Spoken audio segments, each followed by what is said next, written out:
lahat ng umaasa sa Panginoon Diyos. Ang mga imposible ay hinahayaan niya para maganap ang posible. Amen! Amen! Kaya Lord, lahat ng mga pagpapala, lahat ng mga presyon, lahat ng mga batikos, lahat ng trials, lahat ng problema na hinarap namin sa nagdaang taong 2020, we will leave it those behind, Lord. At we will face the year 2024 with hope for you, Lord. We know all things will be possible to you, O Lord Jesus. At dapat namin gawin ay magkaroon ng faith that we can move mountains. We can walk on the water. At isang salita mo lang, O Lord Jesus, kaming lahat ay gagaling sa aming mga nararamdaman at sa aming mga kasalanan, Panginoon. Kaya Lord, sa oras na ito, ang lahat ng aming papuri, pagsanda, salamat ay iyo lamang at iyo lamang namin ibibigay sa maraming po na iyong Diyos sa Kristo. Amen! Amen! Amen! Sige nga po, bago tayo magsimula, patiin natin yung matabi natin mula sa likod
Ngayon 2024 na, bago na ngayon ang ating taon. Nagpapasalamat tayo sa 2023 dahil binigyan niya tayo ng magandang opportunities. Binigyan niya tayo ng good blessings, napakaraming blessings, full blessings last year. Despite na maraming hirap ang naranasan natin sa church, personal, family, sa trabaho, si Lord nandyan pa rin, hindi nagpapabaya. Sabi nga sa 2 Corinthians 5:7, we should walk by faith, not by sight. Kahit wala si Lord sa tabi natin, nandyan lang siya. So ngayon, batiin mo naman yung mentor mo. Sabi mo, thank you, mentor. Salamat. Nakasurvive tayo ng 1 year. Love you, mentor. Yes, amen. So ngayon, 2024 na. Marami pa rin sa atin, syempre, yung humingi ng pag-asa na mabiyayaan tayo ng blessings na meron yung iba. Syempre, hintayin lang natin yan. Darating din naman sa atin yan. Diba? Kung meron man tayong nararanasan ngayon, maaaring okay tayo. Yung katabi natin, hindi. Diba? Pero, thank you kasi nandito siya ngayon. Nandito siya ngayon, diba? Kasama natin siya. Sabi naman sa 1 Peter chapter 5, verse 7, na we should cast all our anxieties because God is with us and He will comfort us. Amen? So ngayon, yung holiness niya, yung kabanalan niya, bigay natin. Kasi siya lang naman talaga yung dahilan kung bakit tayo nandito ngayon eh. Siya lang naman talaga yung natatangang hari at Diyos na dapat natin kailangan. Kasi kung wala naman siya, wala naman tayo eh. Kaya, dito tayo ngayon, pagpasalamat natin lahat, ibigay natin sa Kanya lahat ng pagpupuli. So Lord, itong kanta nito para sa Lord God.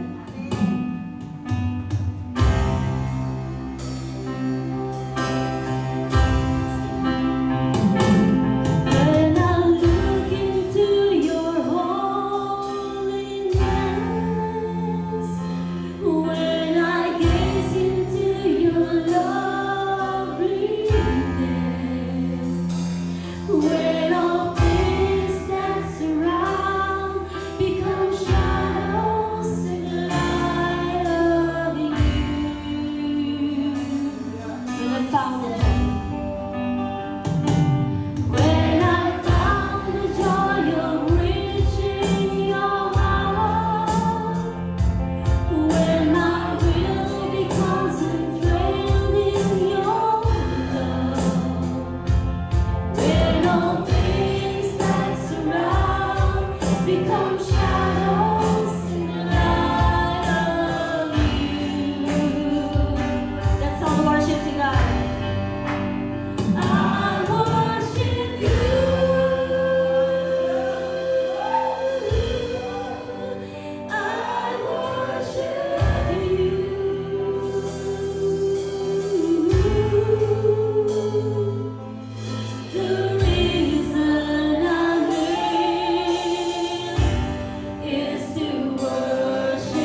Sama-sama kami sumasamba, nagpupuri sa unang bukas ng bagong taon, Panginoon, bilang unang music service, Panginoon.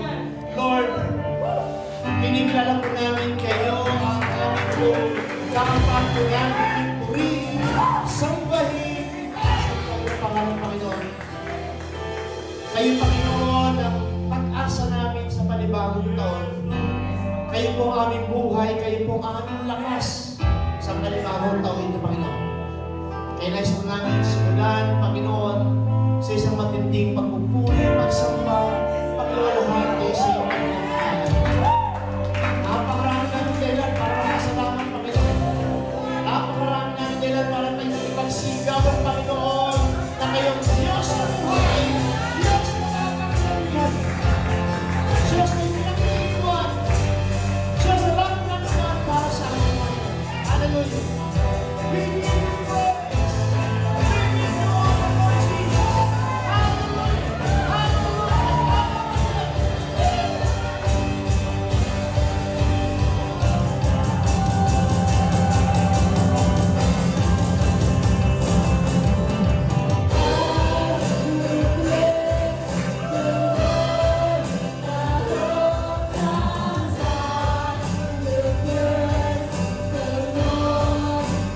Hallelujah.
ating po, no?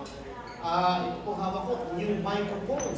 Amen. Congratulations, FG Freemasons, sa muli ninyong pagtutulong. And of course, ito rin po sa ating ating pong dating mawak po ng FG, si Pastor Efron and Pastor Raya. Patuloy po ang kailang suporta sa FG. And thank you, Pastor Darwin, sa hapon pang blessing sa FG. And ito po yung kanila pong nagsisikapan, yung caroling, yung lahat ng mga kung anong ginawa nilang proyekto para makabilang gamit. Oo. Hindi po nila binubulsa, kundi ito po yung binibigay nilang ginagawa nila. Ayan, praise God. So kaya po sa taong ito, dapat po ang ating isipan ay laging positibo. Wala na yung malisyosong isipan, yung mga pag-isip ng negatibo, dapat po tayo positibo. At tayo po lahat, tayo tatawirin po natin ang 2024 with the Lord, with God, no? All things possible, no? Kakayanin po natin because we have our God. So, kamusta po ang ating New Year?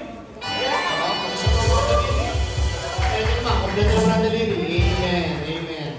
Although, meron po tayong mga nagkaroon ng sakit, no? Kasi talagang season na ito. Si Jess Place po, kanina ay pinatingan po natin at medyo mabigat po yung kanyang sinusitis, no? So, kagabi po ay talagang iniinda niya. Parang feeling niya namamaga yung ganito niya, mabigat na mabigat. So, pina-check up po natin kanina. And sa kahapon siya ng mga gamot. So, medyo nakaginhawa ngayon, no? So, praise God. Ito po talagang season niya. Akala niya, malalampasan niya ang 2023 ng New Year nang wala siyang ganyan. Pero, humabol pa rin. Talagang, ayan. Saan kaya nagmana ng batang ito, no? So, amen. So, lahi talaga natin yan. So, amen. How about iba po? Kumusta po tayo? Sino dito bago magbagong taon eh, mayroong kagad na kasalubong ng mga blessing. Praise God. Amen. Kaya po tayo, nung last Sunday ay sinimulan po natin harapin at kasalubungin ng bagong taon na medyo may pagka-cool. Kasi gusto natin maramdaman yung pagiging cool. Yan. Kaya hanggang ngayon po mag-stage po ako ng pagiging cool. Yan. So, Ayan. Sa package ko po umiilaw. Kasi maganda po tayo po ay masukin natin ang bagong taon na may ilaw. Yan. Amen. So, praise God. Tunay nga po, ang daming promises ng Lord dito sa bagong taon. Although, yung word po ay sa pagdating po ni Pastor Malu, ano ba yung word po sa atin. So, abangan po natin yan. And, ayun, medyo malayo po yung word na yon. Siguro by, not this Sunday, but next Sunday, siguro pwede na po tayo magpabunot ng personal word. No? So, unahin na po natin yung personal word bago po yung ating word for the year. Yan. So, sino po dito, meron po kayo naging vision para sa inyong sarili, sa inyong family, sa inyong church, bago mag-end ang year? O kaya pasok ng taon, may bago kayong nakitang vision from the Lord na napakaganda pong ideklara po natin, napakaganda ito po ay buhayin po natin sa pamamagitan ng ating pananampalataya pananalig na talagang ang Diyos po natin totoo sa kanyang pangako. Na lahat po tayo dito, amen, nakatanggap ng turnover. Ng total recovery blessing. So, nakita ko natin ang mga picture niya, talagang naganda ng ngiti niya, talagang naka-recover, talagang ngiting recovery, naka-recover, amen. So, tayo po ay talaga bilang church, ang dami po natin na-recover after na isang matinding pagsubok sa atin. Ito po tayo nakaka-recover and may continuity pa dahil meron po tayo mga bagong gamit na provide o na produce. No? Salamat sa mga networks and organization na nagsusumikap na patuloy po nating mapunan yung ating mga need or needs na sa ating church. No? So, amen. Yan. And patuloy din po natin manalangin po yung ating SOB Camisa. Panguna po ni Pastor F. and Pastor Rodea. Nakakatawa po ng mga positive and negative. Positive in a sense na may mga bago po tayong souls na nagpupunta po doon and positive opportunity. Kaya po ay nakadalaw sila sa prison. No? Meron pong friend yung isang prime leader doon and nagkaroon sila opportunity to pray. Yung iba doon, yung pala, ang dami rin pala nagkakarisa doon. So paglabas daw nila ay dadalaw sa church. No? So ganda and isang beses naman lumalaw sila sa hospital, sa kapatiran, and ipag-pray po ni Pastor F yung mga ibang pasyente po doon. So, ang ganda ng mga privilege. And ang ganda rin po sa sense na pagdating na sa araw ay piyesta, dumadalas po ang piyesta doon. Kasi nilagay nilang bakod, ginagawang sampayan. So, makulay po, pagdating nila, makulay po yung church kasi iba't ibang kulay ng sampayan nandoon. Isang araw patikot yun nandoon. And ang kagandahan pa po ito, ginawa pa yata ang blackboard yung pader, sinusulatan po ng vandalism. Kaya may mga challenges, no? Pero yung mga challenges ito, isang magandang i-embrace natin na talagang isang hamon, lalo pa nating tigtingan yung ating pananampalataya, yung ating pong patience, and alam naman natin kung clear sa atin yung calling natin, clear sa atin yung pinapagawang mission ng Lord sa atin ay walang makakatinag, walang makakabulabog sa anumang mga bagay-bagay. So, and natutuwa din po tayo kay Pastor Cindy at Pastor Romeo, kasama ng kanyang mga anak ay naglulusugan po sila. So, wow, blessing. And, yeah. So, yung GMA po natin, last service po natin, nakakatuwa ay may mga bago nag-commit po na sila po ay regularly a-attend na po. Kaya, pinapagiging mga bagay hinahanap mo si Lalat, si Albert ng Ligo. Di ko alam kung bakit talaga. So, tingnan natin kung pagpunta ka nila doon, kung ano yung sabihin. Gusto ko po i-share lang sa inyo yung mga positive na yan na nangyayari. And sa mga churches po natin, wow, panap kayo mga services, ang gagaling, ang gaganding, ang sasarap i-tingnan, i-feel natin yung mga bagay na yan. So, kaya, positive lang po tayo. Simulan po natin ang bagong taon na maraming positibong bagay. Ayan. So, sa mga nakompleto yung family, no? Nagkaroon pa ng mga picture, wow, congratulations, ang technical, no? Ayan. Praise God. Tunay na napakabuti ng Panginoon. And, nakakatawa po dito, no? Bukas po, birthday ni Sister Banji, no?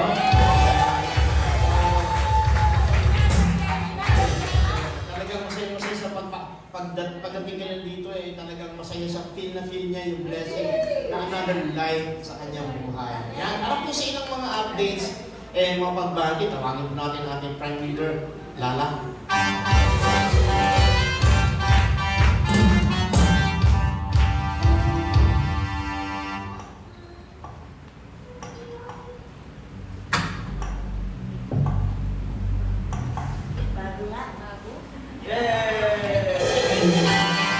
Namundo ako sa bagong mic. Amen. Praise God sa ating bagong microphone. Ayan. So, Happy New Year po. Actually, first time po natin na ginamit, Ayan. So, yan po ay bunga po ng suporta sa ating Fire Gazers. Kaya po maraming salamat. At alam po namin na hindi lang po yan ang ating unti-unting i-improve po sa ating mga kagamitan. And of course, gusto rin po namin pasalamat kay Pastor F and Pastor Jaya po sa kanilang patuloy na pag-support. Bale, sila po yung nag-seed po ng ating bagong mixer po sa SOB College. Amen! Yan. Kaya po, napakabuti po ng ating Panginoon. Amen? And sabi nga po ni Pastor kanina, yan, si Ate Banji ay nagaganap na lubos dahil tomorrow po ay kanyang kaarawan. Yan. So atin po siyang batiin kasama ng mga iba pang mag-birthday. Yan. So bukas din po ay birthday ni Brother Roger Mondolero. So 5 po, si Marian Maratas and Jobert Factor. 6, Jared Angosta. 9, Zarina Adrake. 10, Noemi Martinez. And sa 12 po, ang ating pinakamagandang pastor, Ani Ramos. Ay, syempre, Sister Sherry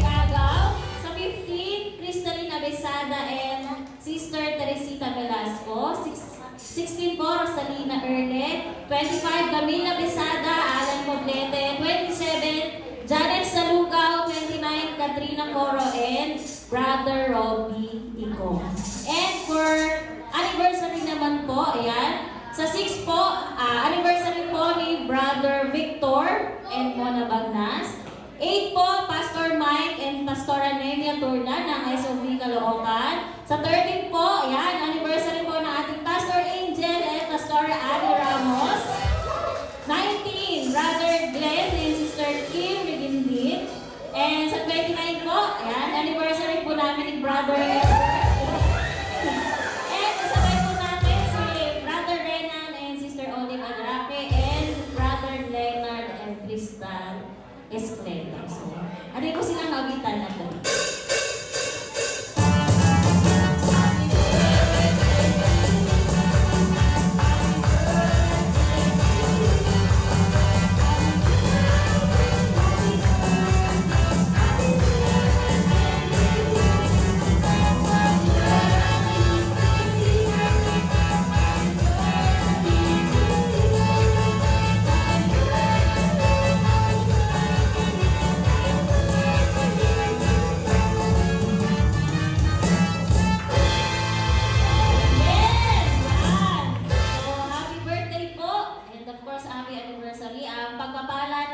Maranasan po natin lahat. Amen.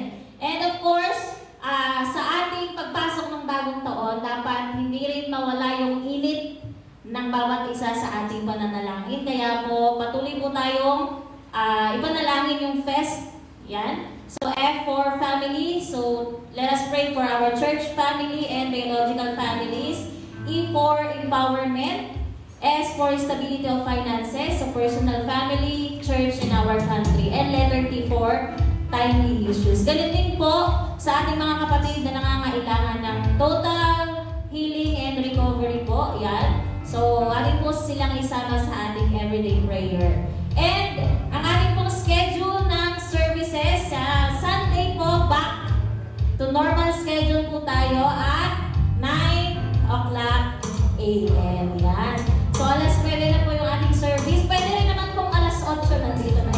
Mas maaga po yun. Amen. So, para kayo ay hindi malate. Ganun talaga yung mga excited na magpuri sa Diyos. Amen. So, and our midweek service po is every Wednesday at 6:30 p.m. So, sabihin ko nga sa katabi mo, congratulations kasi nandito ka. Amen. So, ngayon po yung unang service natin for this year 2024. And ang isa sa mga pinakamahalagang bahagi ng ating pag-worship kay Lord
tayong maraming opportunity to reflect on 2023. No?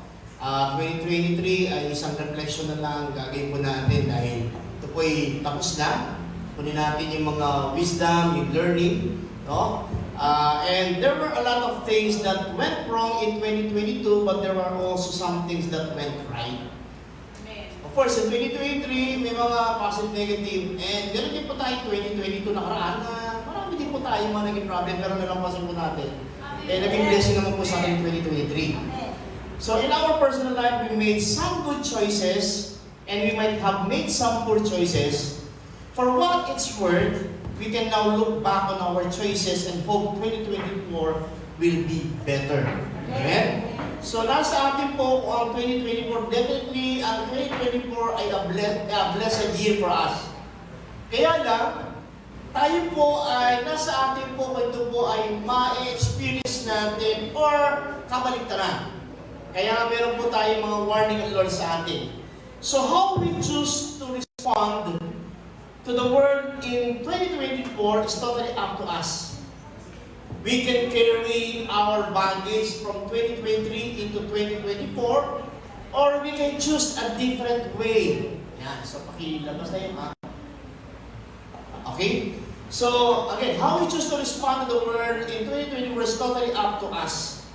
We can carry our baggage from 2023 into 2024, or we can choose a different way. Sarap pamitin ba? Ano gusto ko mag-special number? Wow. Okay, so, yan. Kaya nga po sa taong ito, ito pagbukas ng bagong taon, gusto ko i-share sa inyo ito pong message na ito. Confidently facing 2024. Okay, sabihin sa kanya mo, confidently facing 2024. Kaya nga sa first month pa lang ng taong ito po ang gusto ko sabihin sa inyo. Hindi na instead of January, gawin po natin January. January. Yung January, dapat no worry. No? Kaya January. Yan. Amen? So sa pagbukas ng bagong taon, yung January natin, instead of January, gawin natin January. Sabihin mo, no worry. Oo, dyan ka lang, no worry. Dyan ka, pero no worry. Dyan, no worry. Yan, okay. Okay po ba yun? So, abi nga, we don't know what we experience this year and how we build 2023. But as we live this year, ito po yung encouragement sa atin to do what David did. Praise God and give Him thanks. Let's read Psalms 103. Maganda ba ulit po natin? If we look at David's life, we find how sometimes he was at the peak of success. Tignan niyo po si David. Tignan po natin yung hugot po tayo expression kay David. In Psalms 103, if we look at David's life, we find how sometimes he was at the peak of success, like when he defeated Goliath. May season na siya po nasa peak ng success, and was later chosen to be king of Israel. Wow! Wow yun! Wow! Pero, meron talaga siyang season na ito, but there were times when he was afraid, frustrated, and miserable. Like when King Saul hunted him and wanted to kill him even though he did nothing wrong. So merong peak ng season na kung saan nandun yung success, meron din namang season na parang, wow, nakaka-down. No? So, ibig sabihin, si David po, like us, is a normal person. Normal po sa tao na may mga iba-ibang karanasan. And, or when he fell into severe sins of adultery. Si King David, si David po ay dumating sa panahon sa po ay nagkaroon ng kasalanan. No? Nagkaroon siya ng pag-anasa sa isang babae. No? And murdering an innocent man, sins that caused some terrible consequences in David's life. So, nagkaroon siya ng pag-anasa na si babae, tapos ginawa niya, yung sundalo, yung pinakasawa, pinadala siya sa matinding gera, namatay po yun. Kaya nakamit po niya yung babaeng kanyang inaasam. Pero, meron pa rin consequence. Kaya na every sin o every sins na ating po nagagawa, hindi po natin pwedeng takasan ng katotohanan, may consequence po yan. Yes. No? Parang iba, minamani lang yung consequence kasi hindi naman niya kagad naranasan. Pero, ito totoo, may consequence po yan. Maybe hindi today, pero definitely meron po siya. No? Or when he prayed for healing for son with Bathsheba, but God didn't grant his request. Diba? Nagkaroon sa anak, nagkasakit, anak nila ni Bathsheba, nag-pray naman siya eh. Pero mabigat, hindi po gumaling yung anak niya, namatay. Yun yung panahon na nagtikas natin sa kumakain, fasting siya, pero nung namatay, kumain siya. Kasi wala na eh. Wala na yung kanyang kailangang i-sakripisyo na namatay na siya. So, hindi mo, ang bigat para sa kanya. Or, when his son Amnon raped his half-sister Tamar. Ang sakit ng imagine mo, yung anak mo, rapin yung kanyang half-sister. At saan sa isang magulang? So, naranasan po ni David yan. Or, when another son, Absalom, tried to kill him. Ito po mabigat. Mismo anak niya, sinubukan sa patay. Can you imagine how you would feel if your son wanted to kill you? Diba? Kung tayo po nasa side ni David, na yung anak mo, bala kang patayin, ano magiging pakiramdam natin? Yung nga lang anak mo, bala kang takasan eh, ang sakit niya. Diba? Yung tatakasan, hindi mo pinalagang, pero tatakas ang sakit eh. No? Yun lang anak mo, nagkaroon ng boyfriend o girlfriend, sakit-sakit na eh. Nang hindi mo alam eh, papatayin ka pa. Diba? So, makita natin, si David, like David, nakaranas din sa lahat ibang klaseng season sa buhay niya. So we see how David experienced a lot of hardship and trials in his life. Yet, ito maganda kay David, yet, he praised the Lord. Wow! Like us, no? Nagkaroon tayo ng mga pagsubok, nagka-problema, pero still, narito tayo nagpupuri sa Panginoon. Sabi doon, in verses 1 and 2, praise the Lord my soul. Sabi ni David, praise the Lord my soul, all my inmost being. Praise His holy name, praise the Lord my soul, and forget not all His benefit. Amen. So instead of letting disappointment, failures, frustrations, shame, stress, and depression control his life, ito maganda kay David. David encouraged and told himself to praise the Lord. Amen. Ang sakit-sakit pero sabi niya sa sarili niya, hindi magpuri ka sa Panginoon. Amen. No? Ito yung mga bagay na kung saan ay mismo diniktahan niya sa sarili niya, hindi. Huwag kang mag-stay sa pain. Punta ka sa pagpupuri sa Panginoon. No? Yan yung mga, isa tayo po ay napipili-pinipilit, di ba? Ayaw po natin na tayo pinagpwersa. Pero hindi natin alam, may mga pagkakataon sa buhay natin, kaya tayo mismo pinipilit natin sa sarili natin. Alam mo, lungkot na lungkot ka, parang may stress ka na, pero pag may nakaharap ang tao na mas mabigat yung pagdadaanan, kino-compare mo pa, ibig sabihin, nag-decide ka na maging mas malakas ka kaysa sa kanya. So, ibig sabihin, kaya po natin. Kaya nito, sabi niya, sa kabila po ng mga nararamdaman niya, ups and down, diniglar sa sarili niya, sinabi sa sarili niya, oh, praise the Lord, my soul. All my inmost being, praise His holy name, praise the Lord, my soul, and forget not all His benefit.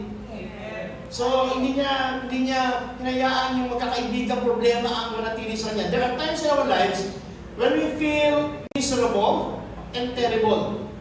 In that situation, we need to learn from David to tell ourselves, praise the Lord. My soul, all my inmost being, praise His holy name. Sige po sabihin nga po natin sa sarili natin, praise the Lord, my soul, all my inmost being, praise His holy name. Yan. Diba? So, nakatapakin natin ito. Otherwise, we will let those negative feelings put us down and make us depressed. Dalawa naman po yan eh. Doon magpunta sa puntos na yun, or hayaan mo sarili mo puro negative. Sino po dito yung maman kayo puro negative? Sino dito nagpapayapa kayo puro negative? Inisip natin. No. Kailangan po positive. So, lately we've heard more and more how people who face financial problems. Sino po dito meron po kayo narinig na taong na kailangan ng pera ng araw, nakakarang taon? Wala kayong kakilala? Actually, sa sarili niyo yun, di ba? Kaya hindi niyo masabi kasi kayo yun, di ba? Amen, amen, amen. Amen. Kaya hindi niyo masabi, basta wala pong kilala. Actually, ako po yun. Ganon, di ba? Di ba? Ako po yun. No? All relationship problems, all health problems, fell into the devil's trap and killed themselves. Meron mga ito ng gano'n, no? Nagka-problema and then all. Sino po din nakapanood ng tumalon sa MOA? Imagine mo, tumalon siya, then patapay. Bagsak siya. Hindi ko na alam ang latest update ko nakuha niya sa Rwanda. Kasi nung dinilas mo sa hospital, still alive po siya. Nakasurvive siya.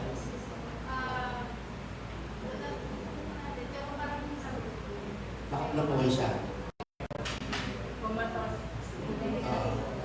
So, possible talaga mabuhay sa kaya ang mabigat doon. Nasaan ba yun? Natapos may problema. Ang mabigat doon, kung buhay siya, tapos coma siya, or ang dami niyang damage sa katawan. So, nadagdagan siya ng problema. So, hindi solusyon, yung pagkapakamatay. Ano ba, kung minum kayo ng lakson, hindi naman kayo namatay, pero nilalampunan niyo, wala nang nalangala, nasunod. Kasi, ang pangit naman wala kang nalangala, di ba? So, butas-butas yung bituhan mo pag kumakahal ka. So therefore, no matter how this year has been for us, let's say to ourselves, praise the Lord my soul. At naman ang daanan po natin sa taong ito pong sinasabi ni David sa kanyang experience, sabi mo lang, praise the Lord, O my soul. And all my inmost being praise His holy name. Kaya una pong gawin po natin, sa pagpasok ng taong ito, 2 points lang naman po.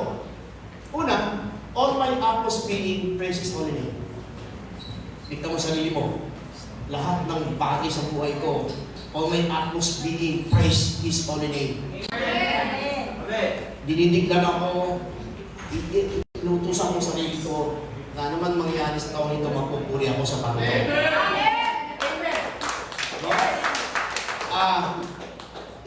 Dinidiglan ang aking pagkatao na aking buhay, pupurihin ko ang Panginoon.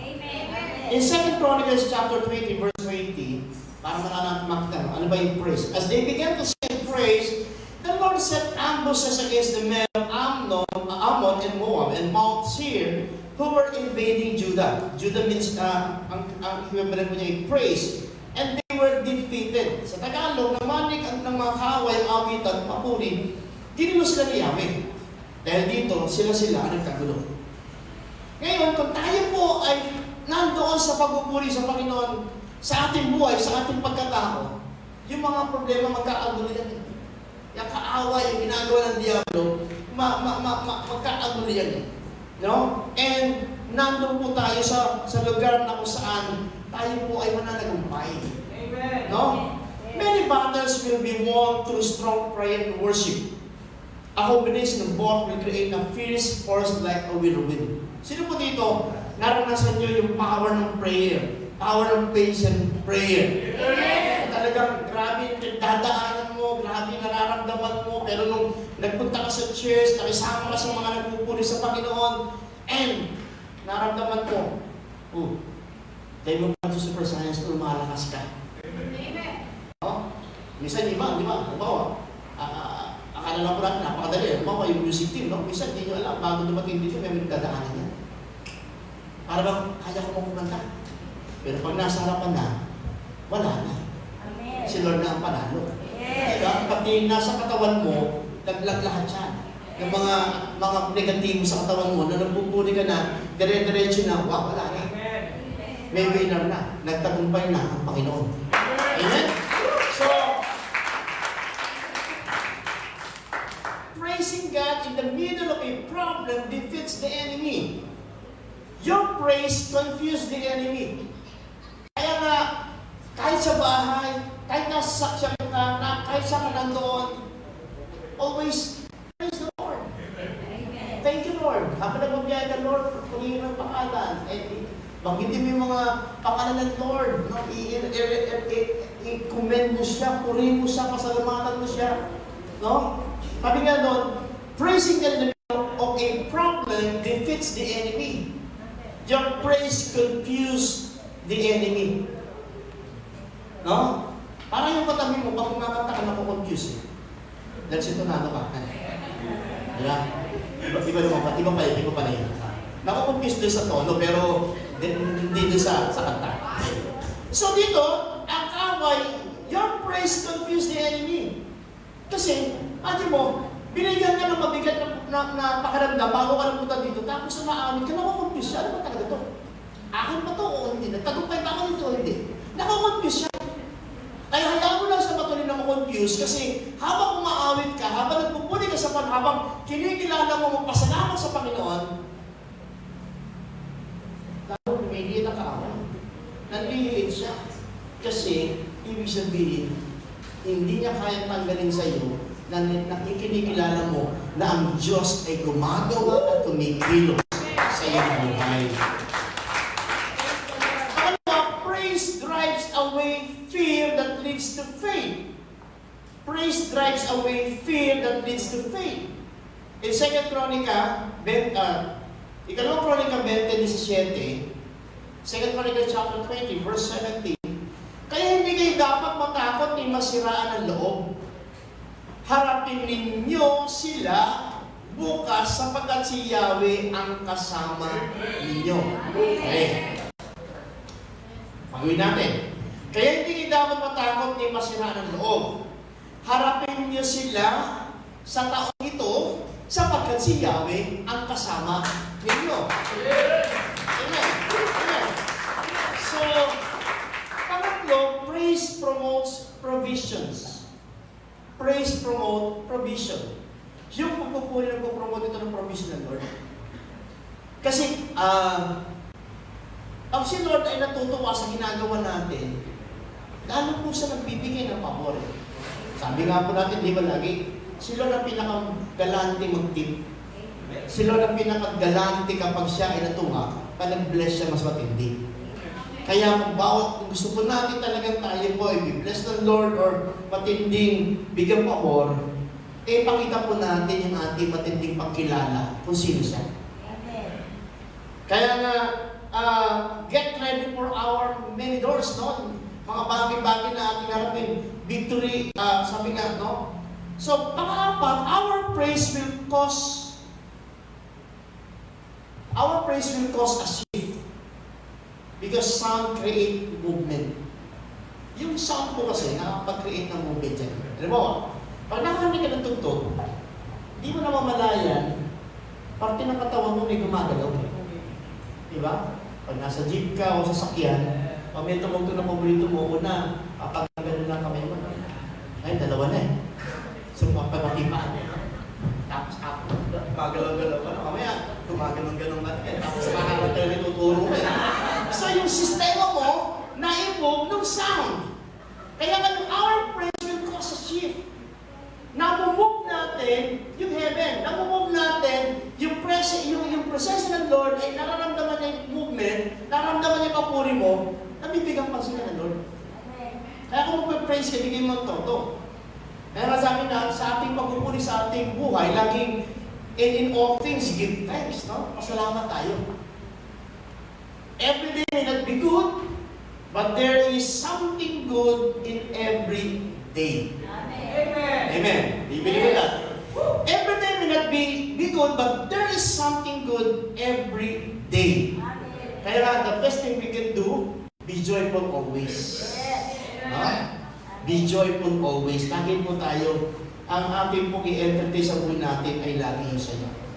Yes, marami tayong mga bagay na ikalulungkot, maraming bagay na nakaka-distract sa atin, pero piliin mo pa rin maging masaya. Everyone makes mistake in life, but doesn't mean they have to pay for them the rest of their life. Sometimes good people make bad choices. It doesn't mean they're bad. It means they're human. Reading mo ha. Everyone makes mistakes in life. Sino po dito hindi nagkaroon ng mistake? Doon pa ng mistake na kayo. Sino po dito hindi nagkamali? Kung meron po dito hindi nagkamali, doon pa lang, ngayon pa lang, nagkamali na kayo. Kasi walang tao hindi nagkamali. We're not perfect. Sabi na everyone make mistakes in life. Pero hindi nangangahulugan, they have to pay for them the rest of their life. Di ba pwedeng magbago ang tao? Di ba pwedeng mapahinga ang tao? Di ba pwedeng makarealize ang tao? Hello? Di ba? Kaya nga pagtingin natin sa mga nagkakamali, dapat meron din tayong binibigay na bagay na pwede sila magbago. Sometimes good people make bad choices. Di ba? Even tayo, good people lang sinasabi, pero meron din po tayong mga bad choices, kaya nga napapalaw tayo, nadidisiplina tayo. But it doesn't mean they're bad. It means we're human. Tao po tayo. Hindi po tayo robot. Kaya minsan, kaya nga po tayo laging kailangan magbabad sa Lord eh. Kailangan po natin laging pina-activate o binibigyan chance ang Holy Spirit makakita sa ating buhay because hindi po natin alam ang lahat ng bagay. Kaya nga, instead na tayo po ay mag-react negatively ng habang buhay, remember, anger is only one letter short of danger. Baka mamaya, yung galit mo, ikaw ang talo. No? Kasi yung kinaagalitan mo, yung pala, nag-move siya o kaya nagbabago. Pero ikaw, in-invite mo, yung bagay na tinapon mo na-invite mo pa, galit na galit ka, gitnangit ka, pero yung nakagalitan mo, natutulog, naghihilig pa. Sino may nawalan? Sino ang talo? Tayo po talo. Kaya, choose to be positive. Always pray to have eyes that see the best in people. Ito dapat maging target namin lagi. A heart that forgives the worst, and a mind that forgets the bad, and a soul that never loses faith in God. O nalulungkot ako sa iba ng mga taong hindi makamove on, yung mga taong hanggang ngayon parang nagkip pa, na galit pa sa kapwa niya. Move on. Kasi, hindi naman yung taong pinaiinisan mo ang na-apektuhan ikaw mismo, lalo kung hindi naman tumiting sa Facebook mo, ikaw yung marinig ka dyan, wala naman tama yun. Ikaw lang ang pinatamaan. Di ba? So move on. Always pray to have eyes that see the best in people. Harap mo tayo ng magandang bagay sa kapwa natin, huwag yung pangit. Yung pangit na kakuparasyon, tumukat pa natin, samantalang ang dami magandang bagay. Learn to appreciate and commend people. Yung dapat pasalamatan natin. No? Ay mga malengke, kulang ang budget. Salamat, Lord, thank you. Dahil sa 1,000 namin asawa ko, kahit nakakabili ako ng mga ito, thank you, Lord. Tulungan po yung asawa ko, pagpalayan po siya. Tulungan po yung anak mo, pagpalayan po siya. Tulungan po siya ito, pagpalayan po siya. Para lalo pa makabili ng mga bagay-bagay. Amen? Tayo dito, no? Kahit paunti-unti lang, nakarecover tayo. Salamat sa Lord. Thank you, Lord. Thank you, Lord. Diba? Oh, meron tayong mixer. Ngayon, meron bagong iPhone. Wait lang. Tapos ngayon, pati yung sa GMA, nakukompleto kasi nabibigyan din natin ng blessing. Dati patawid-tawid, di ba? Dala namin, bibit-bitin yung ganito, dadalhin doon, pagbalik, yun. Minsan, nahihiwang pa sa sakyan dahil sobrang pagod na. No? Pero yun yan. Lagi tayo tumingin ng mga bagay na positibo. The second thing that David told himself was, praise the Lord my soul, and ito, forget not all His benefits. Yeah, forget not all His benefits. Marami kasi tao madaling makalimot. Di ba? Ang daming mga taong daling makalimot. Yung ginawa na bagay na mabuti, isang salita nawawala. Amen. No? Minsan, doon tayo nagkakaproblema mga tao. No? Pero dito, forget not all His benefits. Ang daming ginawa na ng Lord sa buhay natin, pero kung nagkakaproblema pa rin tayo, minsan, bumibitaw tayo kay Lord.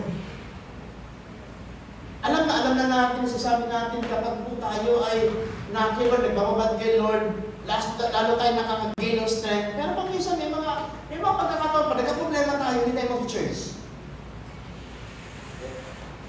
Samantalang, ang daming ginawa ng Lord sa atin dahil bahagi tayo ng body of Christ. May mga panalangin kayong hindi nyo nga puspos sa pinalangin, pero sinagot ng Lord kasi yung katabi mo, tinutuloy yung panalangin mo. Di ba? Yung nandiyan yung panghihina mo, pero nandiyan si Lord na gagawa ng paraan para ikaw ay lumakas. So, kaya masabi niya, forget not all His benefits. Pero like the Indonesian translation, the New Century Version says, "My whole being praise the Lord and do not forget all His kindness." Ibang translation, sabi doon, "My whole being praise the Lord and do not forget all His kindness."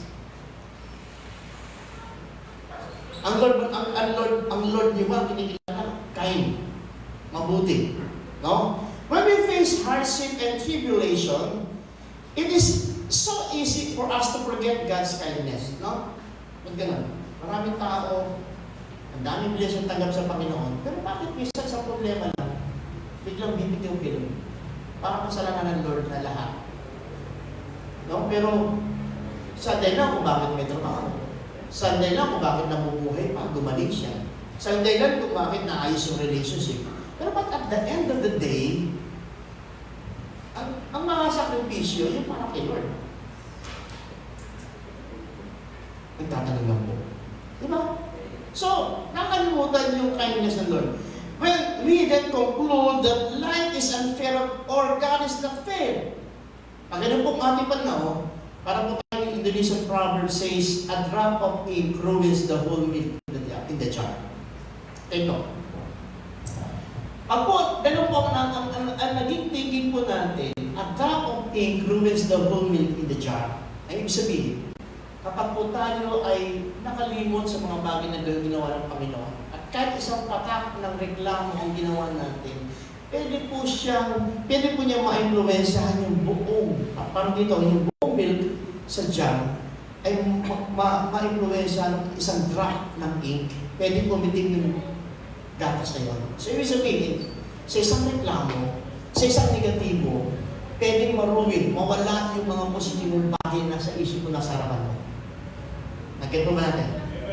Kasi nga, pwedeng ma-influensyahan yun. So don't let the ink of failure, an unanswered prayer, or the ink of disappointment ruin your life, ruin our life. Remember what the Lord has done for you. Forget not all His benefits. Mga kapatid, isang sikreto para managumpay po tayo. Remember what the Lord has done for you. Huwag natin kalimutan ang ginawa ng Lord mula noon hanggang ngayon. Ang dami niyang ginawa. Niligtas ka, iningatan ka sa iyong biyahe, pinagaling ka sa iyong karamdaman, may problema ka, sinolve niya ito, may babayaran ka, pinubay ng Lord, wala kang kainin, bigla-bigla may pagkain dyan. Huwag natin kalimutan. Ang dami nating problema, tinulungan tayo ng Panginoon. Never na tayo iniiwan, never na tayo pinabayaan. Kaya remember what the Lord has done for you. Yung 2023, na akala mo di mo nalampasan mo, ibig sabihin, magka-problema ka man ngayon, kakayanin mo yan. Kinaya mo nga noon sa puno ng ano, kakayanin mo pa rin ngayon dahil ang kasama mo ngayon ay same na Panginoon na kasama mo sa buhay mo.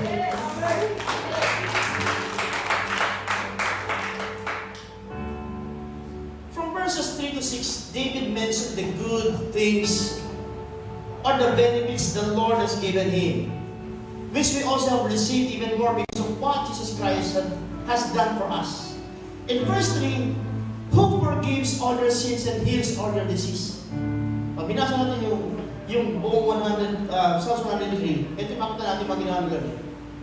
Who forgives all their sins and heal all your diseases. So dito, the most significant benefit our Lord has given us is the forgiveness of our sins.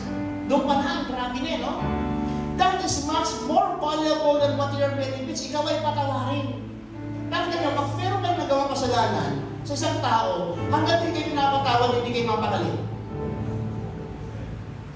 Piling natin, habang hindi tayo pinapatawad, nakakulong tayo doon sa nagawa natin kasalanan. Kaya minsan may pagkakataon, halos pakiusap ka na, patawarin mo naman ako, please. Kasi napakatindi ng value na tinatawag natin pagkapatawad. Not only that, but God also still gives us life and good health. Therefore, we can be here tonight. Every year, approximately, actually, ipa-update ito, 3.5 million people lose their lives. Ito pa, the most common cause of death ay heart diseases and cancer.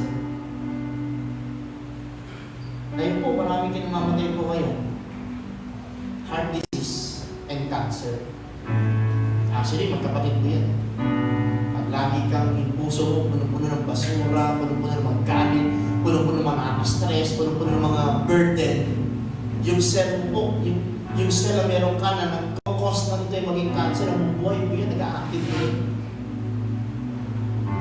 Kaya nga pag may kinamdaman ka, lalo ka dapat maging mabait, lalo ka dapat maging positibo eh. Kasi may mga, because of stress, stress po sa mga major nanggagalingan din po sa food, nanggagalingan ng diabetes. No? Maraming doktor na po nagsabi niya, pagkano, ano ka trabaho mo? Ako na nagpatingin po ako sa akin, anong trabaho mo? Doc, pastor. Ayan.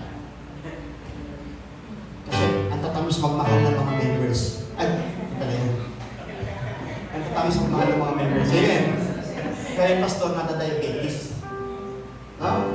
Kasi nga sabi niya, kasi stressful ang work mo. Bukod sa pwedeng hereditary, minana mo, o sa food, walang kadisiplina, yung isa po doon yung stress. Cancer. No? But sabi nga, but praise the Lord, here we are.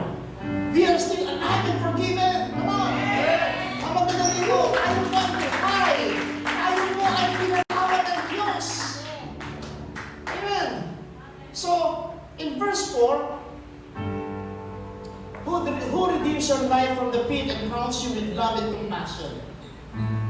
We were sinners and deserving of God's love, but He redeemed and loved us.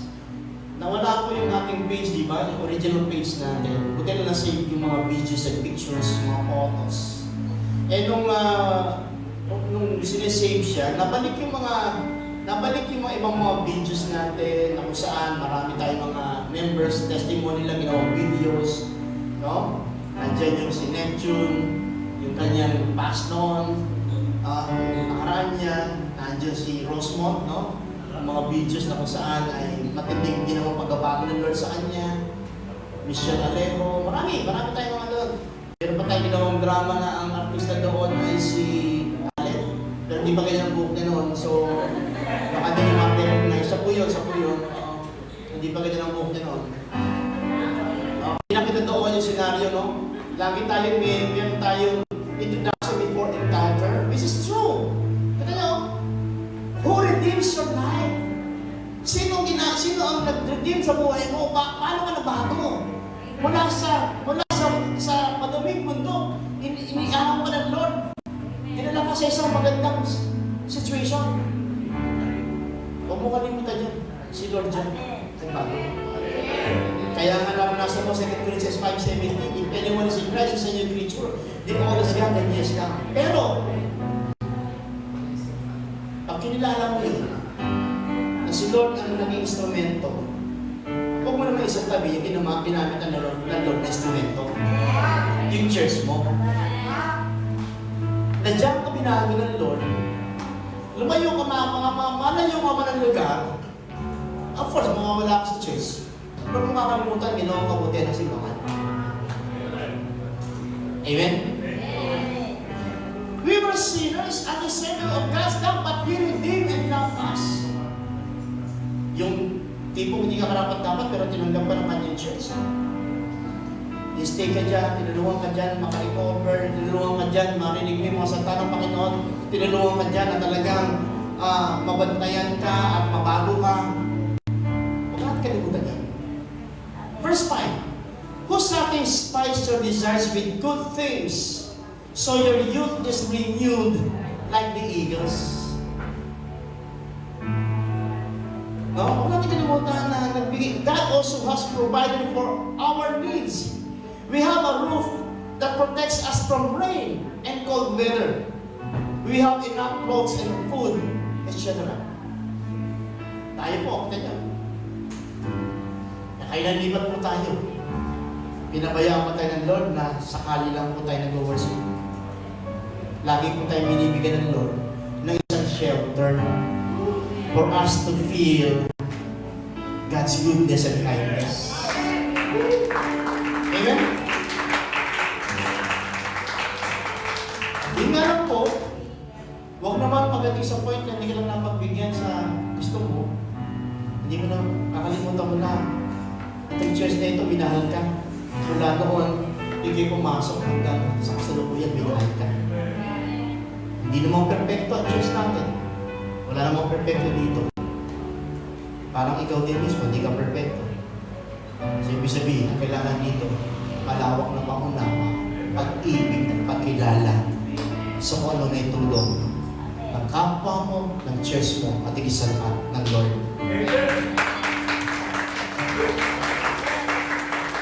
The Lord works righteousness and justice for all the oppressed.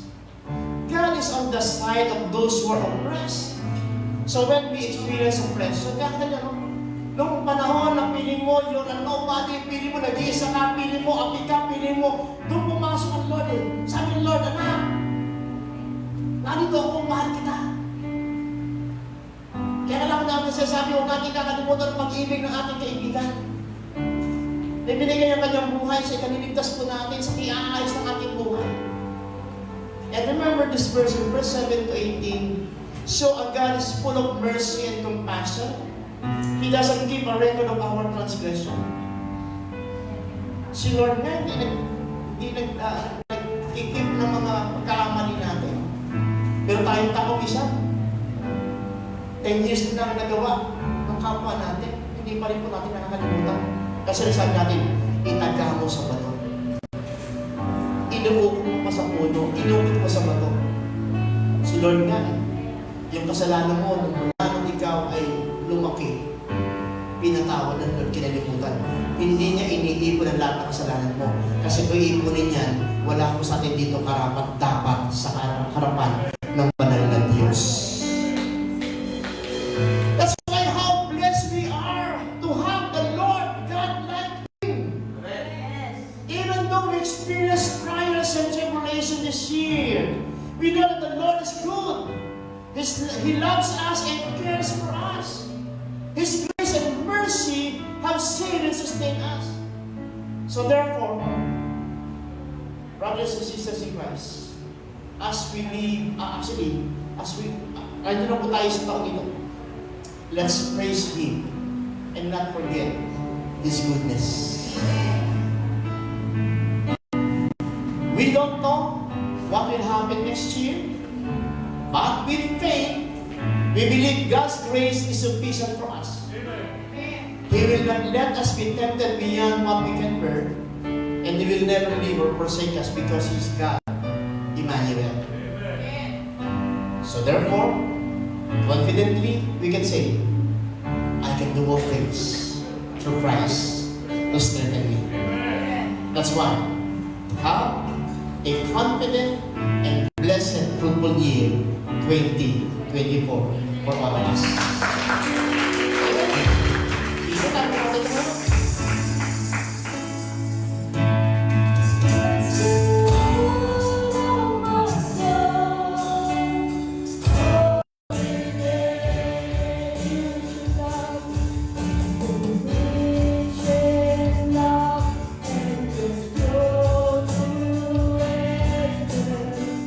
Your name is great and your heart is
at siyang nagbibigay sa amin ng confidence every time we draw near to you, O God.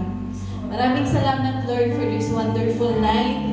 Sa unang service namin, Lord, for the year 2024, na nakasama ka namin, Panginoon. Salamat, Lord, for giving us this message. Na sa simula pa lang ng taon, you are giving us the confidence, the strength, Lord God, para mag-go on, Panginoon, para harapin ang buong isang taon na pinagkaloob mo sa amin, Lord God. Alam namin, Lord, maraming mga bagay na hindi maganda nangyari for the past years. But Lord, we believe that this year, Lord God, kasabay ng message mo, ng word mo, Panginoon, this 2024, makakamit namin, Lord, yung mga bagay na pinapangarap namin, mga pinapanalangin namin, O God. Dahil, Lord, katulad ng nangyari, Lord, kay David before, marami siyang pinagdaanan. But Lord, you will be the one, Lord God, to recover us, to lift us up, Panginoon. Alam namin, Lord, yung total recovery, hindi, Lord, natatapos, kundi, Lord, dadagdagan mo pa, Panginoon, yung mga recoveries na mangyayari sa buhay namin this year, 2024, Lord God. Kaya, Lord, ang yung mga pangako, Lord God, na binibigay sa amin, we do claim it ngayon pa lang, Lord God, simula pa lang ng taon, Panginoon. We claim it for ourselves, for our family, Lord God, and most especially for the church, Panginoon. Let your will happen in our lives this 2024. Give us the confidence, O God, to face this year. Nakasama ka po namin, Lord. Kaya, Lord, maraming salamat sa mga anak na nakasama namin ngayon at sa mga hindi po namin nakasama sa live stream, Lord God. Ipabot mo po sa bawat isa sa amin ng iyong mensahe, Lord God, that we will be facing this year with you as our Lord, Savior, the one who provides, the one who heals, and the one who gives us all the provisions and blessings in life. Maraming salamat, Lord. Sa'yo po namin binabalik ang pinakamataas ng papuri at pasasalamat. In Jesus' name we pray. Amen. Amen. Now may the Lord bless you and keep you. Make His face to shine upon you and give you peace. More favors, more blessing, more opportunity and privileges, more breakthrough. And confidently, harapin natin ang taong ito with the Lord. In Jesus' name, Amen.